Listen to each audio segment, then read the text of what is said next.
Hello and welcome to The Right Idea, where we discuss the people, policy, and politics that drive Texas. I'm your host, Brian Phillips. I'm the Chief Communications Officer here at the Texas Public Policy Foundation, and as always, with me is my co-host, Derek Cohen, who is our Vice President of Policy at TPPF. All right, so session. Are you guys getting close to the end?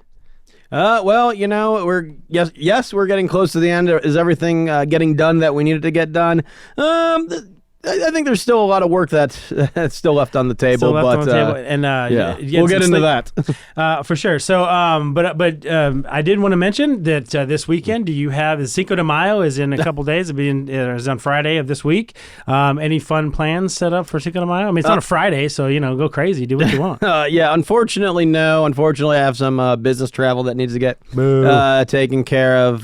But I should at least be sure to celebrate in spirit, if not in practice. So I did learn, because I thought it was fortuitous, because one year I happened to be in Mexico for Cinco de Mayo, and I was all excited because I'm thinking, this is a huge holiday here in Mexico. Turns out it is not a huge holiday in Mexico, that it really is sort of a gringo holiday. Certainly a lot of Americans were certainly celebrating in the way that they might celebrate Cinco de Mayo. And then I looked into it, and it turns out that Cinco de Mayo commemorates a victory over a military victory over the French, which is probably why they don't really celebrate it, because it's a military victory over the French. So how much can you really celebrate? Well, that, and I actually celebrate Orthodox Cinco de Mayo, so it's not till the 20th.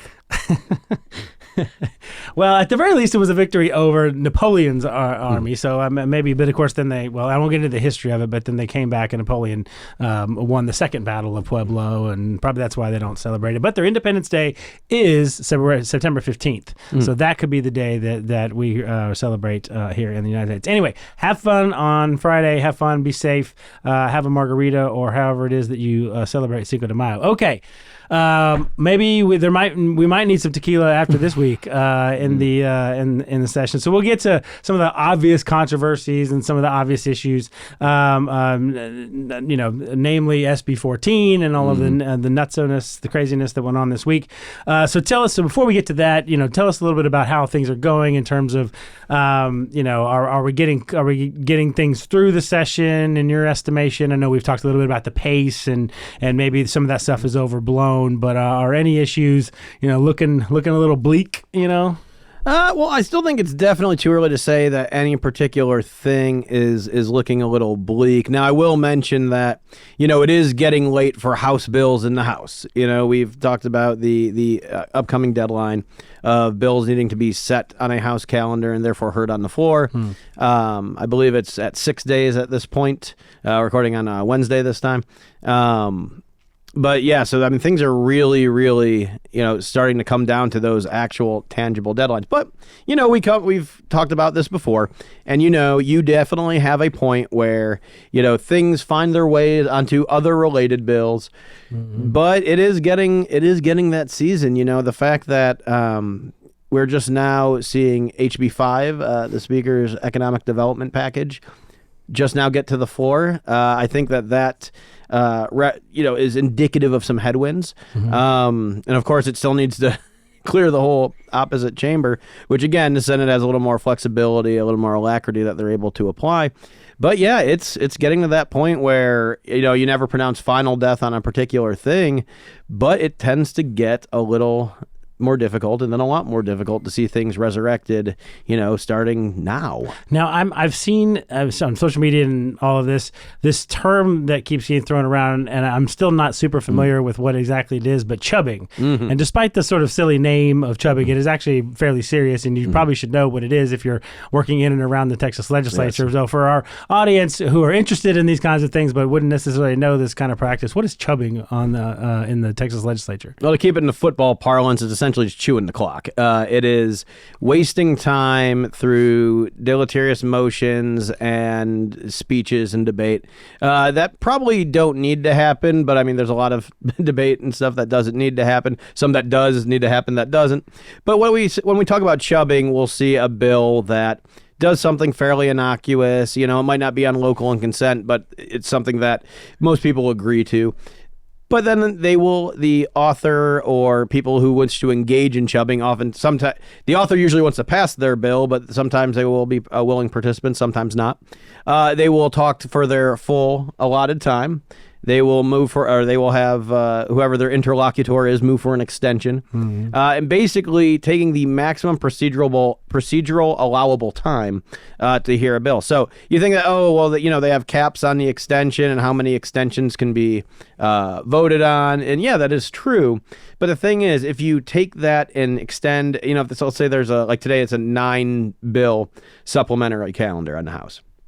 If every single bill took the maximum, which is 20 plus minutes time to debate on that you're not getting through that in a day, right? You're not getting through that in a day. And so doing that for every bill is deleterious for bills either on subsequent calendars or in calendars not yet set. Is there anything that the authors of the bills can do to prevent somebody from using this delay tactic and not using it for substantive reasons? Well, I mean, and I don't want to put too much of a fine point on this, but the chubbing tends to be usually employed by the party not in power because they don't have the leverage by which to set favorable calendars, right? So what you generally see is this on, again, Republican bills or Democrat bills of low import, and which they just kind of delay it. One thing you can do that's procedurally allowable is calling the question. But again, with the procedural barriers around that, you basically say we're going to call the question, and it's basically you are entering a notice in, so that in the future you're going to do that. And then there's I believe it's an hour. I'm not quite sure. I'll have to look back at the rules. But essentially, they are ones that almost guarantee there'll be chaos on the House floor. But that being said, I think they're going to be chaos anyway. And does it save that much time having to do that? No. And then, of course, when the old tried and true thing, and we'll talk more about this when we get to 14, is that you also have, just pretty much vexatious points of order as well as a stalling tactic. And so I think we're going to see the pace that people were complaining about in the House. If you thought that was bad before, well, just wait. Okay, so don't anybody say that you don't learn anything on this show. So now everybody is experts. They learned about Orthodox Cinco de Mayo. Orthodox Cinco de Mayo and chubbing. So do with that what you will, listeners and viewers. Okay, today on today's show, we're going to get through a bunch of different issues. First, I want to do a little shameless plugging. Again, I talk about this every week, but I think it's a really important product. Our weekly comprehensive email that we put out every Thursday. It's called The Post. I write a little exclusive piece for it, and it's got a ton of information, a ton of other op-eds and videos, and we even have a little fun kind of at the end. So I would request or suggest that you all subscribe to that. You can find it at texaspolicy.com/The Post is what it's called. We also have our video series that we're very proud of that's called The Layout. I recorded one this week with Representative Chip Roy of the 21st District here and around Austin. He came in to talk about the new bill, the controversy over their debt ceiling bill that the GOP passed in the House. If you have any thoughts on that, we can go into it later. But if you want to watch that, it's about 10 minutes long, and Representative Roy does a really good job of going into what's in the bill and kind of the controversy behind it. So again, that's The Layout. That's our great video series that we have on our YouTube page. Okay, on today's show, go through the list real quick. We're going to try and get to, obviously, SB 14 and everything that happened this week with the gender mod ban and the fact that the vote was delayed, the debate was delayed. We're going to talk about civil asset forfeiture and it's moving in the House. I know, being your criminal justice background, you probably have some thoughts on that. The border war of words between our governor and the Chicago mayor. We'll talk about that a little bit.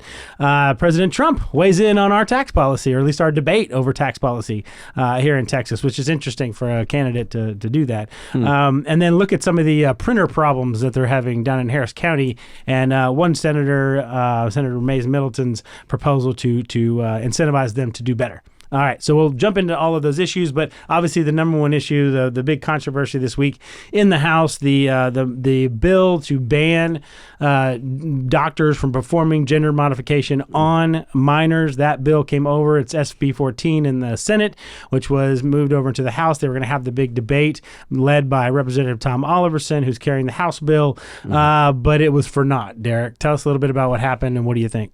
Yeah, well, notwithstanding the whole circus caucus that went on yesterday. And, it's funny to point out that there was actually there are a lot of consequential bills on the calendar yesterday, not least of which being HB 1605, which was Chairman Buckley's curriculum bill, which highlighted many, many things that we've talked about here on the show before. But I don't disagree that the banner headline was obviously SB 14. So SB 14, like you said, prohibits gender modification minors. Obviously there's nuance in there, and there's exemptions, and there's some more details. Yeah, there's details, but like essentially that's the top level. So it gets laid out. I think it was close to 3:00, if I recall correctly. And then before even Dr. Oliverson could really begin the layout, Chairwoman Gonzalez calls a point of order on it. And we've talked a little bit on this show that points of order are essentially, it's a highly privileged motion. Again, not to get too much into Roberts here, but a point of order is a highly privileged motion that takes precedent. Basically, it goes right to the front of the queue. And basically says we can no longer consider this bill because of a substantial defect. What could the defect could be anything, that it's unconstitutional, that the revenue hasn't been certified by the comptroller if it's the appropriations bill. That be a mistake in the code that they reference or something, that there's not the right code that they're trying to reform or something. Yeah, and then beyond structural defects, it could be a defect in the supporting document, and that's what we saw yesterday. Okay. So most these bills, when they are sent out, they have a bill analysis, the TLDR, the too long didn't read of document that accompanies it. And ironically, though, shorter bills, with a lot of things unsaid, tend to have longer bill analyses, sometimes where the bill analysis is longer than the bill itself. But complex bills, or bills dealing with very nuanced, serious issues, tend to be longer, right? And so when these bill analyses are being scrubbed for accuracy by either Ledge Counsel, the committee clerk, interested parties, whatever the case might be, what they're doing is making sure everything that is represented in the bill is then represented in the bill analysis, and vice versa. Everything in the bill analysis then has an analog in the bill itself. And so if one of them, if there's a mismatch or an asymmetry, then you essentially have a misleading bill analysis, which was one of the big, subjective, but one of the big ones that it went down. So yesterday, they had this big, long section of the bill analysis that was all the content here, content there, content here, content there, and that stuff was good. But the opening paragraph, and here's the trouble: the opening paragraph referred to the American College of Pediatricians. When it should have been the American College of Pediatrics, when it should have been the American College of Pediatricians. On the other side, you have the American Academy of Pediatrics. And it's funny because I know this sounds like the joke they had in Futurama with Jeff Johnson versus John Jeffson, and there's basically two candidates just in different colored shirts. These groups could not be any more opposite. One of which is, throwing the anchor out on the whole gender modification practice, run by endocrinologists, saying, guys, we do not have the science to back this up. And the other one goes, whatever WPATH says is probably good. We can roll with it. It's not that important. Evolving standards. So the error was substantive. It wasn't just a misspelling. I would argue, and my colleague Andrew would argue, that it was a de minimis error, but did it create reasonable confusion? I mean, that's, I guess that's up for them to decide. So what happened is, when this was called, they then went up, had a scrum about it. But that's also, of course, a lot of the procedural stuff kind of went under the radar, because at this time is when the gallery was completely having a meltdown. Men identifying as women exposing themselves to members, things like that. Just the absolute, three-ring circus was going off. Yeah. And so while the point of order was never sustained, it was pulled down. And then they recommitted SB 14 to committee. Before that even happened, before that it was even announced, Chairman Burrows on Twitter says SB 14 will be back on the floor at the end of this week.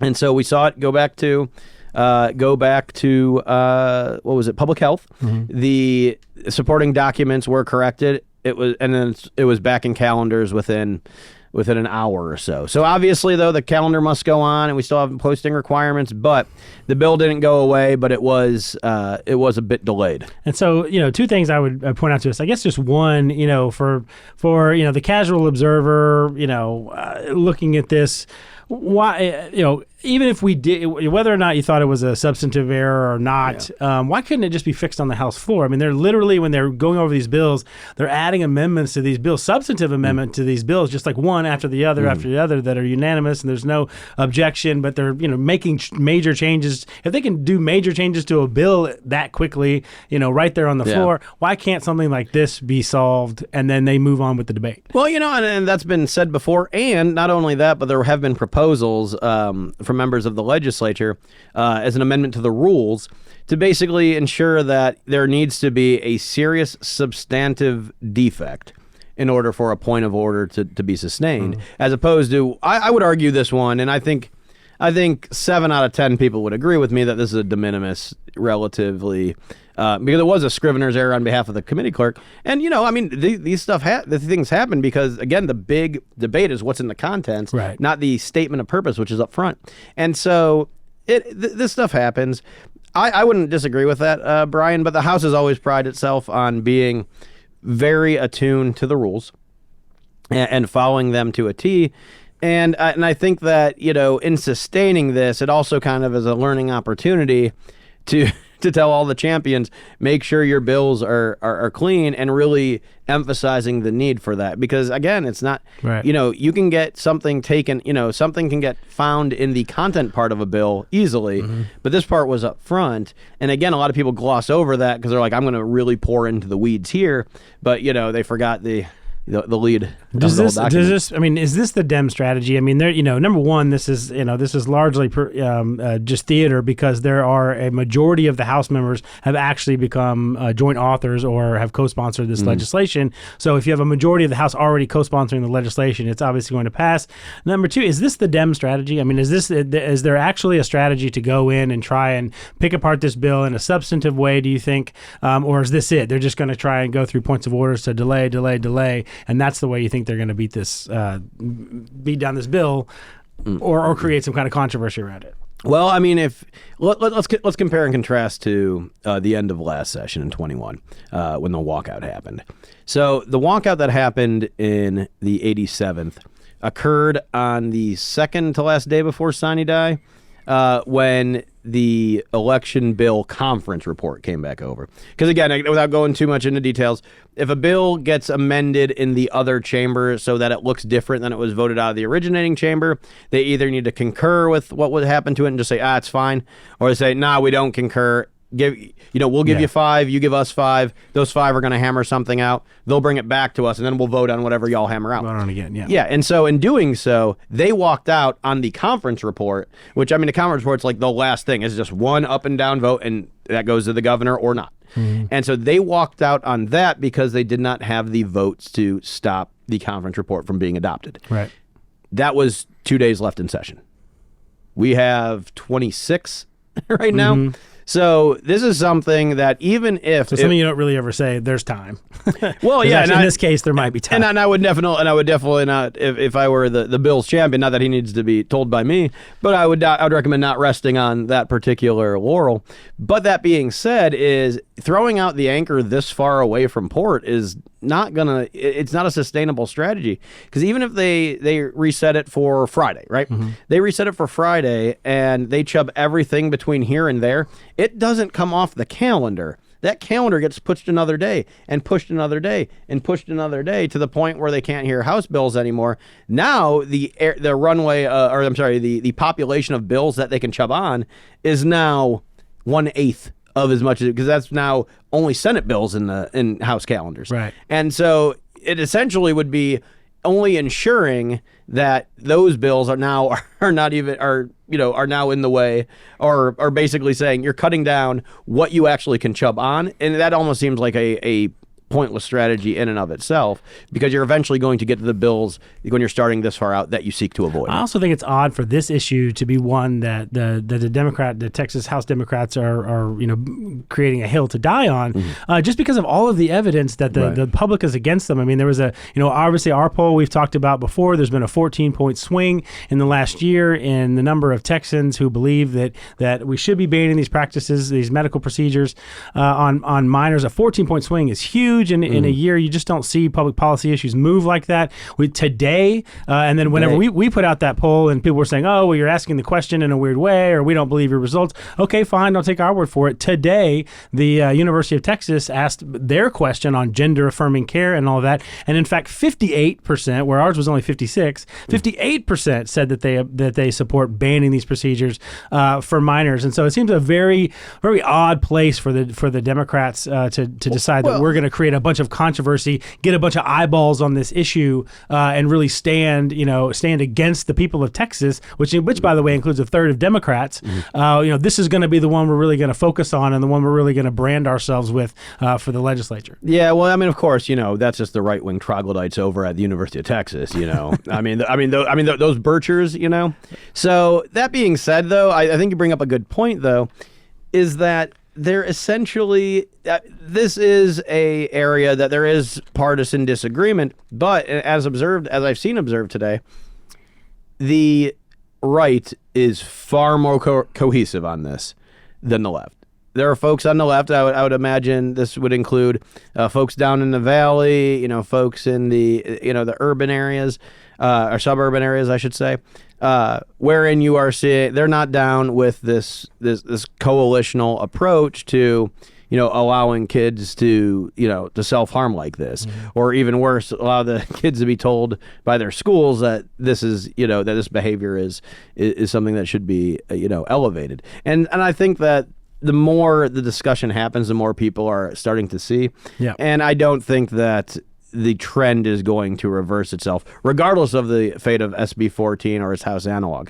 It just seems like an odd one for them to really state their claim, as in terms of what they're working on for this session. And so clearly the people of Texas are against it. Okay, so I definitely want to get to immigration, because the border and all that, border security is a huge issue. This week, the mayor of Chicago sent a letter to our governor, Governor Abbott, pleading for him, imploring with him, and threatening him to stop the busing, to stop sending the illegal aliens who are coming across, stop busing them up to Chicago because they no longer can handle it. And she said a few things in her letter that I want you to chew on. The first one is she said they're running out of room, they're running out of space, they're running out of resources. Now, this is a city that has 2.7 million people in the city of Chicago, and there have been a total of about 8,000 migrants that have been set up there. So 2.7 million people in the city of Chicago, 8,000 immigrants, and they're running out of space, they're running out of room. I would contrast that with the city of El Paso, which is about 658,000, Laredo, which is about 250,000, and then McAllen, which is about 150,000. McAllen in particular, because there was an article that came out this week that there are 15,000 mostly Haitian immigrants who are literally sitting across the river in Reynosa, ready to bum rush the border as soon as Title 42, the policy, the rapid expulsion policy, as soon as that goes away next week. You've got 15,000 mostly Haitian immigrants that are about to bum rush the border at Reynosa, and you've got a city of about 150,000 sitting on the other side. What kind of resources are they going to have to take care of all those people? Anyway, the war of words came down. Governor Abbott, of course, responded and said, if you're going to go to the president and you're going to threaten me, with FEMA funding and all of that. In fact, if you're going to talk to the president, why don't you tell him to do his job and come down here and support and support border security.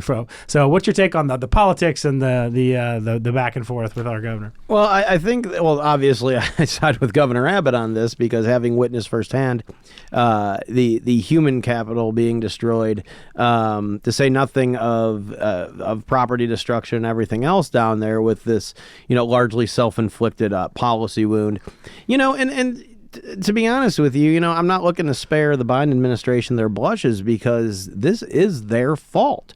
and they surround themselves with leftist agitators, sycophants, like Congresswoman Veronica Escobar, I'll name names, who basically just gets out there and, I'm 90% sure that the president already has someone that goes out there every day and lies for him. I'm not sure what Congresswoman Escobar is adding. Well, are you saying that the press secretaries claim that the president has reduced border crossings by 90%? Are you suggesting that was a lie? I dare not say a lie, but no, it's just ridiculous, Brian. And it's ridiculous because you see, again, just the constant gaslighting of Americans over this issue. And then you want to say, hey, maybe, taking 15,000 people in one day stretches a little bit of local resources too. It's like, wow, that's a bigoted response. And it's like, you know what? This is not even worth having the discussion anymore. Now, I will allow me to give the president his credit where due. He is deploying 1,500 National Guardsmen down there to help with paperwork. So, now if the issue is spreadsheets and watching video cameras. Exactly. And hey, look, everyone knows spreadsheets are hard to do. So the fact that we have good men and women on station trained in Microsoft Excel or, whatever or Google Docs, it's good that we're going to actually have that done. But I say that all sarcastically. This is such a mess. It's such a self-inflicted wound. And the thing is, and this is where many people on the left and the right are saying that if Biden wanted to tack back to the center, which of course we can talk about because he's obviously got some, he might not be tacking back to the center soon because he obviously has a primary and challengers that seem more and more credible as the days go on. But in doing so, he could have his sister soldier moment. He could basically put his foot down and say, look, we need immigration reform. We need more, we need wider gates, but we also need taller walls. We can let in more people legally if we start regulating the process. That is a easy opportunity. And it plays to the left too. But he has resisted the urge, or at least maybe even the advice that he's gotten to triangulate on this issue at all, which to me says a whole lot. In fact, even coming out and saying, we're going to respond. We know Title 42 is going away next week, so we're going to respond by sending 1,500 troops to the border. I think everybody at first was like, well, 1,500 is not a lot, but I guess he's sending troops to the border. And then, of course, not only did you have to read the fine print, but because the left started freaking out about it. It was like, why are you sending troops? They had to come out and explain, oh, no, wait, we are definitely not sending them to do law enforcement at all. We're definitely not sending them to do border security. So even when it looks like he's trying to triangulate a little bit and trying to respond to the obvious crisis that they created the last 2.5 years, their base is so leftist, their base is so crazy that he has to come out and through his intermediaries explain, no, we're not actually doing the thing that we're trying to get credit for and hiding. Well, and I think you need, obviously, even with this administration not overlapping with TBF priorities on we'll say a number of areas. Mildly. We still deal with the federal agencies insofar as we have to, including the EOP, the Executive Office of the President. And again, these are folks who are well-meaning individuals, but they are not moderates. They are not the individual, or they are not, the office is not a microcosm of what Joe Biden, I don't even think ran on because he didn't really run, but basically allowed the Rorschach test to be painted in his stead. Mm-hmm. Okay. We'll see. We'll see how all that turns out. This time next week, I think the Thursday is when Title 42 runs out. That's the rapid expulsion policy. That's when all the calls going to go out. Biden has opened the borders. We're already seeing this propaganda happen at the border. So it will be very, very interesting to see what happens. The last thing I'll say is, Biden obviously, I'm not sure what Mayor Lightfoot in Chicago is expecting the Biden administration to do because all of these border towns are run by Democratic mayors. Mm-hmm. So he's obviously shown no willingness at all to even help his own mayors of his own party with immigration issues. So he's certainly not going to help Mayor Lightfoot. And by the way, she's on the way out anyway. Mm-hmm. So what does he have to do? But we got a new teacher union guy coming in. So, hey, we got one of those in the White House, we were told. It definitely shows, I think, that that because of the message that it's sending, with Abbott sending the migrants on these buses to all of these sanctuary cities, the fact that they're writing these letters and they're getting public about it, I think the strategy is working. I think is what it shows. That it's this is a national issue, and certainly busing migrants around the country is making it the national problem becoming more of a national issue. So anyway, all right. Now, speaking of presidents, one former president is back in the news, if you didn't know. President Trump, who likes to stay in the news. Of course, the left-wing media always wants to keep him in the news. But he was in the news this week, or the last 10 days or so, for actually weighing in on social media on the big debate that we're having here in Texas about property tax, or at least how to cut property taxes. The Senate has its plan. They've already passed it. The House has its plan. I'm not sure exactly where that is, but the two plans are very different. It's been kind of a war of words between the speaker and the lieutenant governor on that. A little tongue-in-cheek, sometimes fun, but war of memes serious. Too. But the president has weighed in. The former president has weighed in now on a policy issue on the side of the Senate, right. On the side of Lieutenant Governor Dan Patrick, who of course is very close to the president, was his main guy in Texas during the campaign.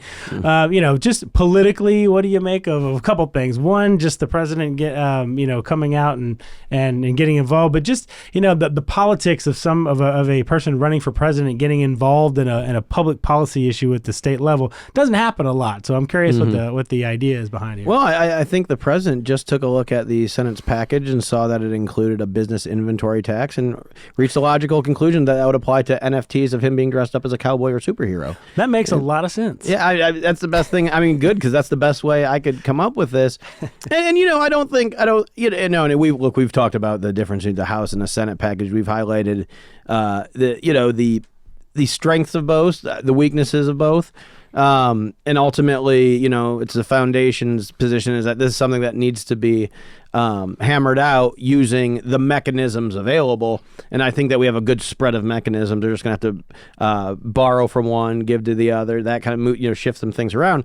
But I'm still optimistic that they're going to find a common ground on this. Now, the Trump endorsement of a particular legislative proposal wasn't the most surprising. Remember, he also got involved in the Tarrant County judge race. I did forget about that. And so it's interesting because I can tell you off the top of my head, I don't think that the former president has read SB. The three Senate bills that make up the Senate's property tax. I'm sorry, the tax relief package, because again, he has an inventory tax in there as well. I don't think he's went ahead and read this, but it's throwing an affirmation toward a political ally, and people do that all the time. The problem being, though, is that again, it does not necessarily move the state any closer to finalizing a particular solution for this going forward, because it's going to cause people to galvanize in their own position. They're going to dig in, and I think people will be more reticent, less likely to actually engage in the substantive debate on this issue. And that's what we need. Is we need substantive debate, not truth messages endorsing one or the other. This one's always been difficult, really, for property tax, because any of the times that we've researched public opinion on this, the details, people's eyes just glaze over. It's hard for them to really, get into like the details of it and which one's better and which one's not. They just, at some point, they just say, look, cut my property taxes, like however you do it. And of course, the question is, what kind of property you own? And that's where their guys goes over. I just want to pay less, So even the president, weighing in and trying to motivate his supporters to move his direction or to move, to support the Senate direction. I just don't think, at the end of the day, I just think whether you're a Trump supporter or not is not going to be as material as what happens to my taxes when you pass this bill or when you pass that bill. And frankly, to the Senate and to the leadership of the Senate and the House, they have tried to answer that question, which I think is not always something that Republicans do really well, is to try and try to answer the questions, the basic questions about how is this policy going to affect me. They like to talk about policy. They like to talk about the ins and outs, and don't get to the results as quickly. But I think the House and the Senate have tried to do a good job. Paul Betancourt on one side and the Speaker on the other, to talk about what does this mean for the average family, and how will they. And I think ultimately that will matter more. The answer to that, what you think about the answers to those questions, will matter more than where the former president weighs in. I think you're right. Okay, a couple quick ones I want to get to very briefly. One, just because of your background with criminal justice reform, and also I think because it seems odd. I just feel like this issue of civil asset forfeiture keeps coming up. I think for conservatives, this one's a no-brainer. This one feels like big government. This one feels like a lack of due process, where the cops can just can just assume that just because you've got some kind of material, even if it is bags of cash or something, when you get pulled over for a speeding ticket or for some other crime, that they can take that money without any due process, and then you have to go through the process or through the burdensome process of trying to get it back, even if you haven't been convicted of a crime and so on. I'm sure I probably am explaining this in a terrible way, or at least in a way that's not satisfactory. But I just think for conservatives, this one seems like a no-brainer. It comes up every year. It feels like the House always passes it out, and then it gets stuck in the Senate. Yeah. So tell us a little bit about the issue, but then also what's with the Senate? Yeah, so the easiest way to describe this is civil asset forfeiture. It has some very animated people on it. They have the 1% of people who know what it is and are pretty upset that it exists as a big affront to our constitutional order. There's another 1% of people who know what it is and are the direct beneficiaries of that, whether it's law enforcement or prosecutors. Then the 98% are the people like me who tried to explain it just now. Yeah, they're like, wait, is this legalized theft? But that's not you're to be excused because I didn't say legalized theft. I just said due process. That's more of a libertarian thing. Okay. But no, all joking aside is. The tough part about it is it's one of you think people gloss over when you start talking about the minutia of property taxes. Wait till you start talking about what sort of remedies you have in the civil court when your property is party to an in rem proceeding. And that again, I got to say, if you're listening online, Brian just died. So the video people, my eyes just glazed over. So all joking aside, it's something that any sort of reform effort is doing is saying that, look, if the state is going to take your property, then they need to, if not establish a conviction, which some of the more aggressive bills that have not been voted out do, they at least need to prove or suggest to a higher, that's not proving because there's no criminal process at all. They need to meet a higher burden for that to go through. And that's all that I believe it was HB 3659 did. And I have to laud credit on Chairman Brian Harrison, who chaired the Civil Asset Forfeiture Committee subcommittee, which was a part of Chairman Moody's Crimger committee. They negotiated this bill. They found what works, and they were able to kick it out to the floor. And I believe it only got 5 no votes. And again, the funny thing was it had 3 no votes one day, 5 no votes a second day, and only one of those was a consistent person that was no on both days. So it strikes me as a lot of people just don't understand what this is. Now, but it does tell you something about how the two chambers treat this issue differently. Yeah. When the House literally has a subcommittee just on this one issue, and yet the Senate acts like they couldn't be bothered to address the issue. Yeah, and I do find that both interesting and concerning too, because this is one of those things where if you look at things like the base of each party kind of animating the larger actors, and again just using general negative polarization valence politics theory, right? Both the GOP platform, the Texas GOP platform, and the Texas Democrats platform both explicitly call for the full abolition of the process. This is like a third of the way. No, I wouldn't even. This is like a fifth of the way there, right? So both of them call for the full abolition. I would say that the GOP calls for a stronger abolition. It says use party resources to get rid of this. And so it's just funny because, again, I think it's the lack of energy around it that tends to meet with some headwinds. Now, there's also a lot of misinformation around there. It's funny because folks, whether they're law enforcement who are dedicated just to this practice, which again, I was under the impression that we didn't have enough officers on the street, let alone enough to come once every other week to testify in Austin. Or that our prosecutors are dedicated just toward this practice, saying, oh, well, no, there's a useful tool. We use it to fight the cartels. We do all that. And then, somebody will say like, well, what about this horror story, that horror story? Oh, we never do any of that stuff. Okay. Yeah, none of that stuff is affected here. And they go, so none of this would affect you. And they say, oh no, we do everything best practices, so none of this would affect you. Well, no, we're not doing anything, and it's a circular thing. If you don't have anything to worry about, then what are you worried about the legislation for? Yeah, and to be honest with you, I tend to agree with them. I honestly don't think this would mean heads or tails to, because again, if you're the kind of agent, law enforcement agency or prosecutor agency that has your ducks so in a row that you can come to Austin and lay out your forfeiture records and say, look, we're not doing, that horror story happened, but we didn't do it. Mm-hmm. We didn't do that. We didn't, here, and it's like, you guys are doing the right thing. Let us help make you the model, and so that people are doing it the way you're doing it, the right way. Yeah. Well, to your point, the House did pass it out with minimal opposition, but we will wait to see what happens in the Senate, but we won't hold our breath.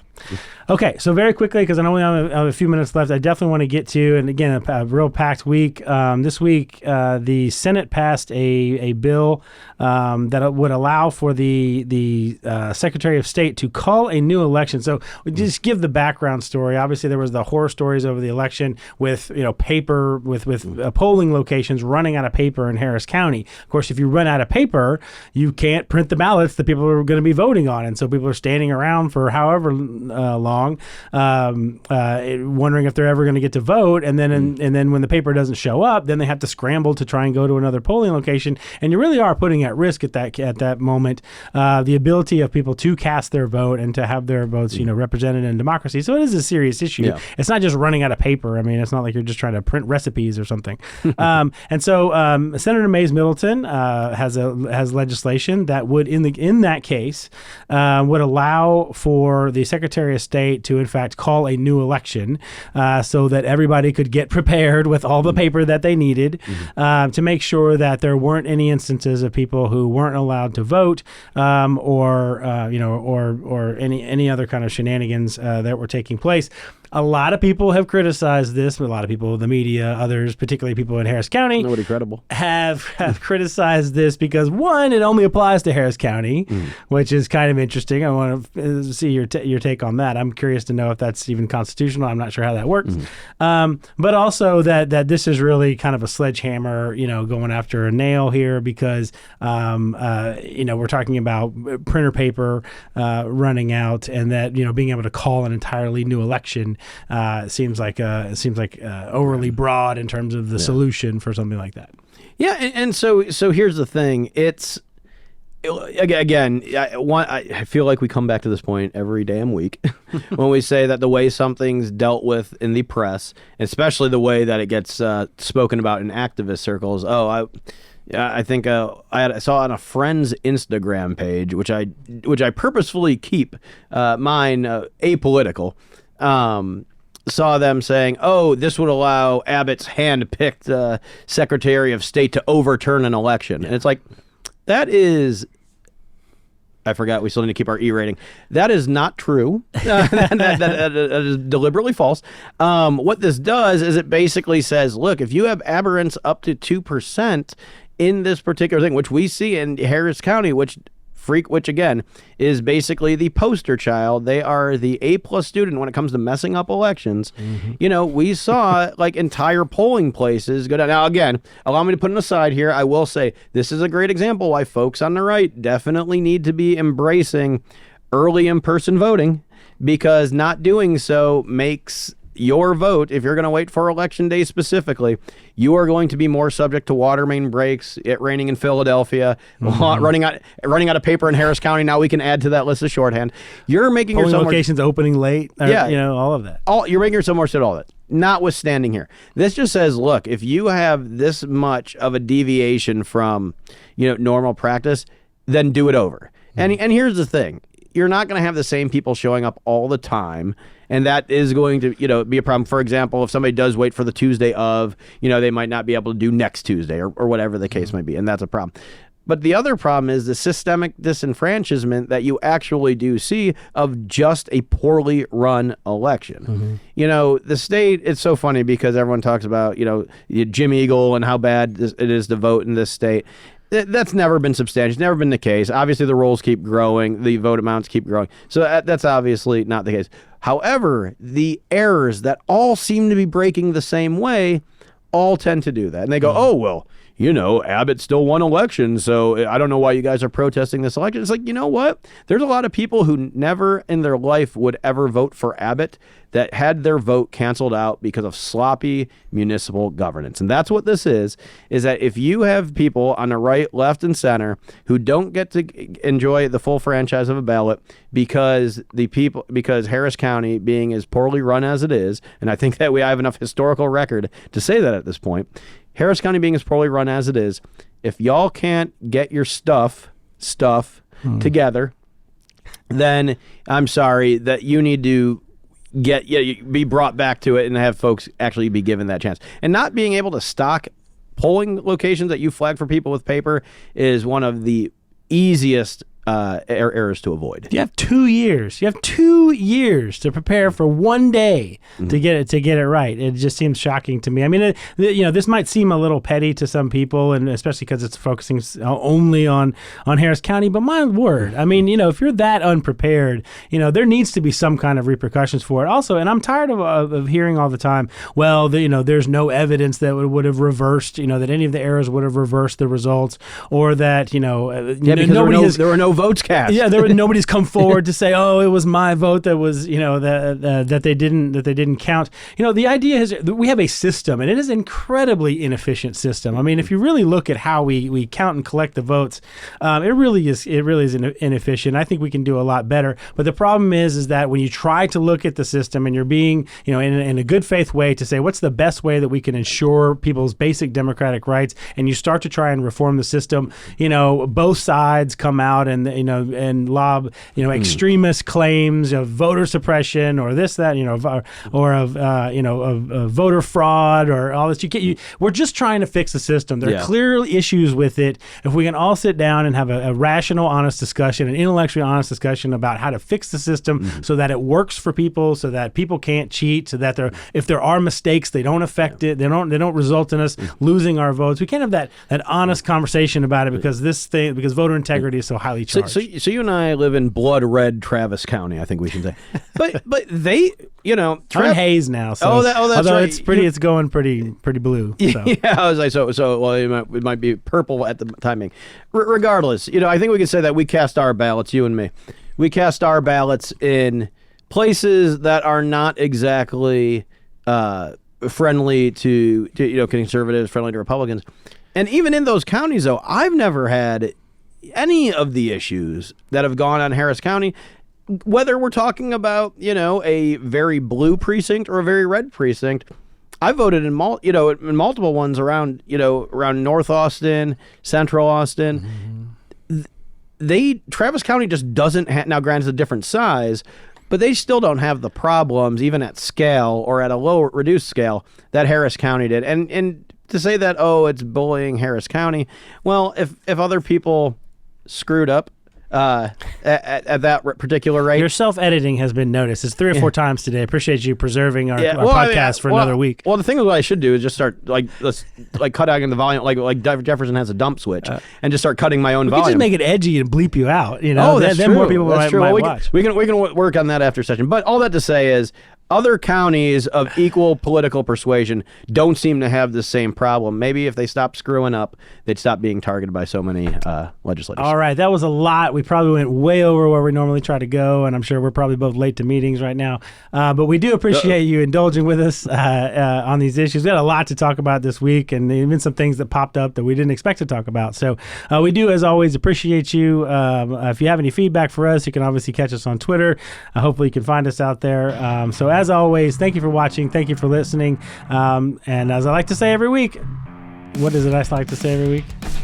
Don't fake the funk on a nasty dunk. There we go. Don't fake the funk on a nasty dunk. And I think that was Sam Houston.